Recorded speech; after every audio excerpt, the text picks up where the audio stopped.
You're listening to The World at 8 with Lynn Moser. The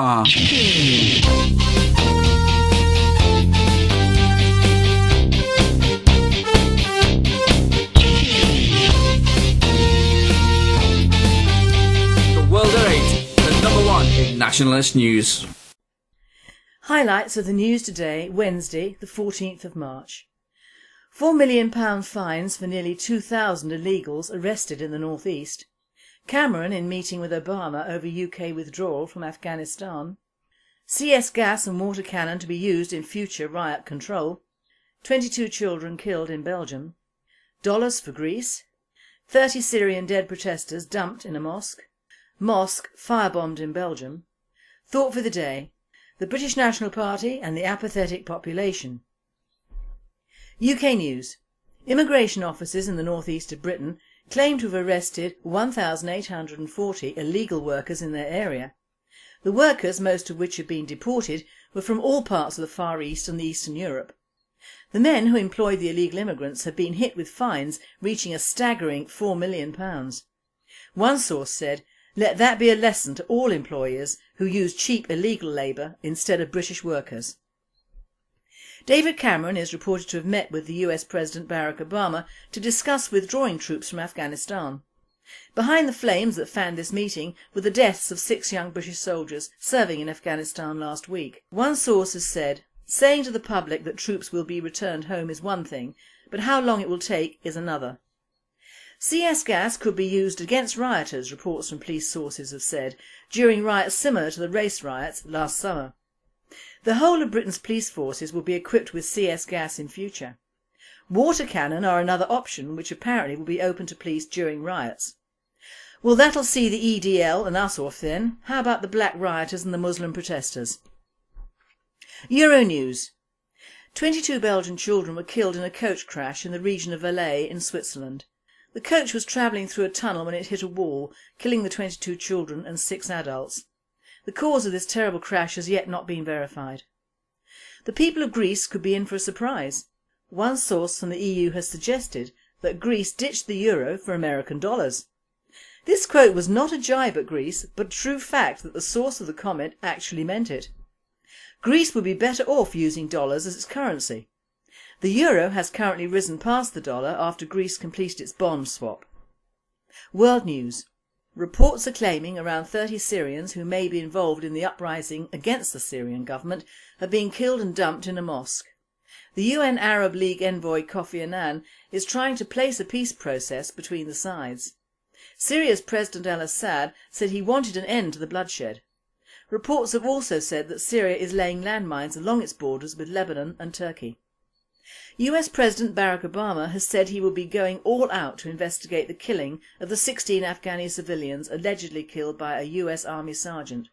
So far the man has not been named after he handed himself in. A Bangladeshi ferry boat that ran into trouble on one of its largest rivers has caused the death of 40 people so far.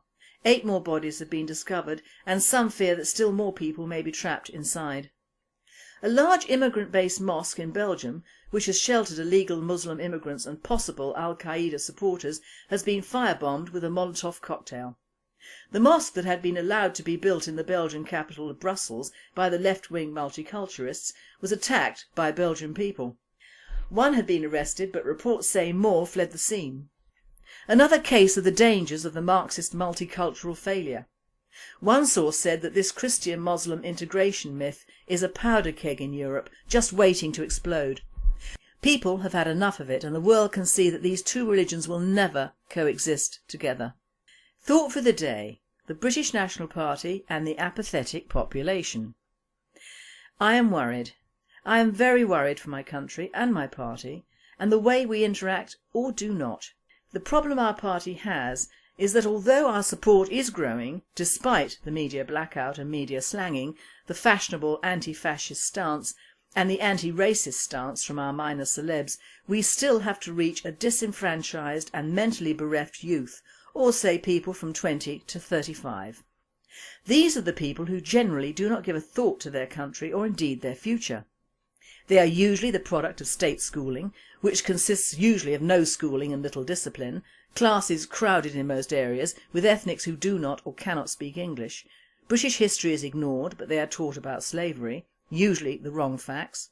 Christianity is now no longer even mentioned in state schools, but the kids can certainly bang around the playground and know all about Eid.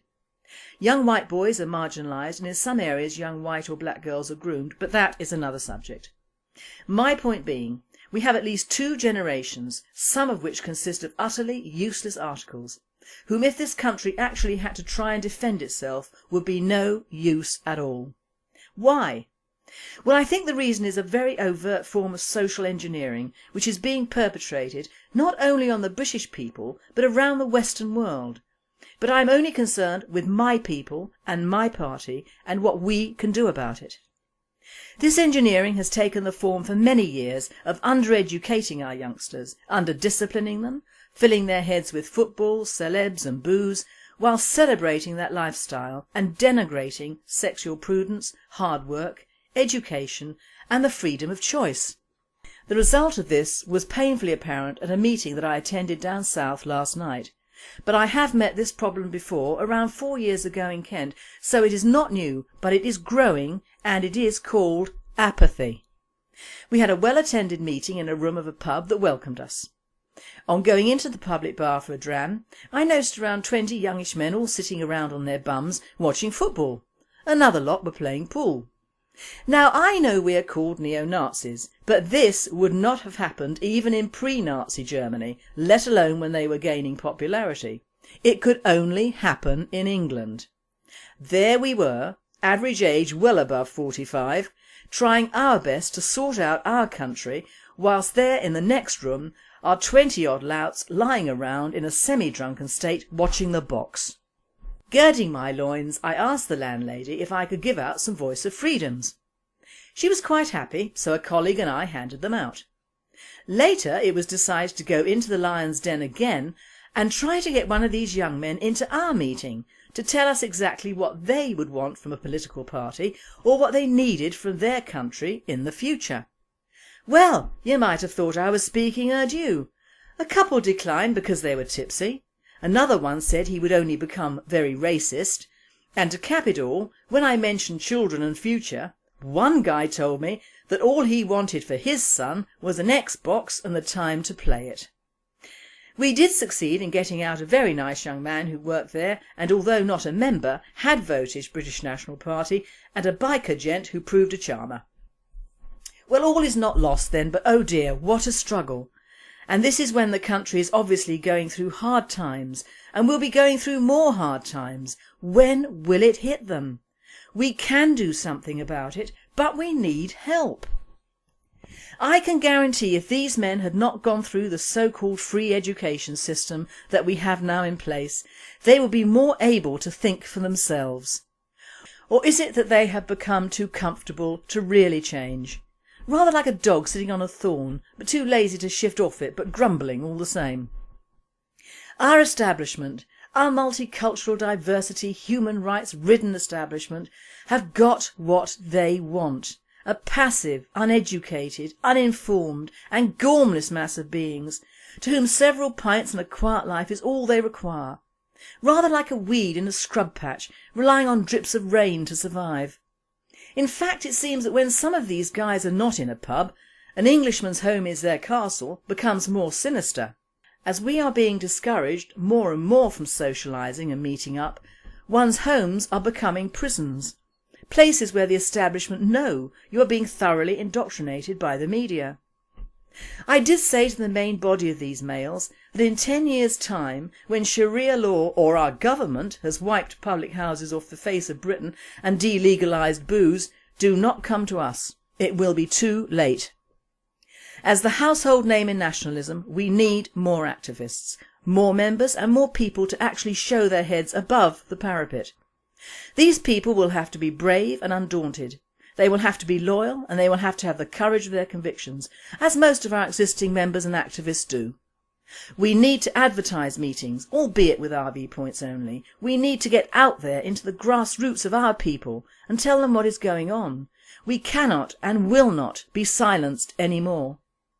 If the result of the dumbing down of the British is what I saw in this pub, it has gone on too long, and has cast its nets too wide for England to survive if the people do not change. After all, it is the people we are trying to save as well as the country. How much would you do to help? Will you listen to our World at 8? Will you tell your friends to join? Will you become more active yourself? In the words of Kennedy, ask not what your country can do for you, but what you can do for your country. I leave you all with this thought.